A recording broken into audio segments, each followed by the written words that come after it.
قطعة يعني عمرها لا يقل عن 50 سنة. هنا احنا دخلنا الكريستال مع النحاس. مع حضرتك حازم حسن، صاحب ورشة تشغيل المعادن. تشغيل المعادن دي بتخش في كذا جزء، إذا كان نحاس، إذا كان ألمونيا، إذا كان حديد. آه، بالنسبة للنحاس احنا زي ما احنا عارفين ان النحاس طول عمره بيتعمل نجف كله او اباجورات او شمعدانات كلها بتبقى نحاس. لكن زي ما احنا اتكلمنا قبل كده في اول كلامنا، قلنا بالنسبة لارتفاع الاسعار، ارتفاع اسعار الخامات، بالنسبة للاستيراد، بالنسبة للكلام ده كله، والذوق العام اختلف. لما الذوق العام اختلف حاولنا نحط خامات وبدايل غير النحاس. عشان الذوق العام اختلف، في خامات غليت جدا وبقى اسعارها غالية جدا، ما بقتش قادره. يعني لو اتعملت حاجه كلها نحاس هتبقى غاليه على التكلفه، اذا كان على صاحب مصنع او صاحب ورشه، وغاليه على العميل. حبينا نحط الحديد والالومنيا واي خامات تانية حسب رغبه العميل، نقدر نشكلها بكريستال، نشكلها بنحاس، نشكلها ببورسلان، نشكلها بخزف.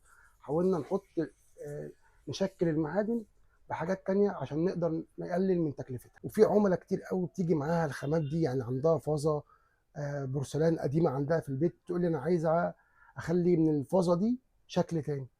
أقدر أخرمها، أقدر أعيد شكلها خالص، أعيد تدويرها.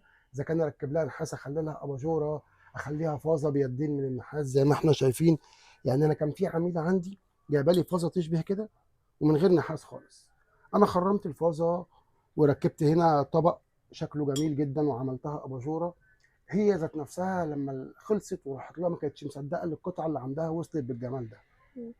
انت لقيت ردود فعل الناس ازاي على الشغل اللي انت بدأت تعمله؟ اصل بصراحه الناس كلها عندها حته فنيه او حته في الذوق، او بتحب مكانها او بيتها بيكون مميز. ابتدت الناس في اول ما ابتدينا كانت متخوفه، اللي انا لا طول عمري واخده على النحاس، وماما كانت حاطه نجف نحاس، وستي كانت الاول متخوفه من التجربه دي. بس لما لقيت اللي السوق بقى يستوعبها وبقى في كتير قوي بيروح للحته دي، ابتدت تستجيب ليها. مم. انت نفسك توصل بالشغلانة دي لفين؟ والله طموحي ملوش حدود يعني. بس اللي انا حابه من خلال حضرتك، اللي نحط الصناعه المصريه اي مهنه حرفيه، عشان في مهن كتير قوي معرضه للانقراض. نركز شويه على المهن الحرفيه، عشان بصراحه مصر بالذات فيها ايدي عامله كتير، وفيها ايدي مصريه وحرفيه كتير جدا. مم. ايه الصعوبات اللي بتقابلك في الشغلانة؟ والله الصعوبات اللي كل شويه سعر الخامات بيرتفع. يعني مش عايز اقول لك كل يوم، بس كل فتره انا ممكن متفق على شغل وخلاص، يعني اتفقت مع عميلي بسعر معين، اجي اشتري الخامات بعد ما اخد العربون الاقي الخامات غليت. طب انا خلاص اتفقت مع العميل بتاعي. دي الصعوبات اللي دايما بتواجهنا. ما فيش ثبات في الاسعار.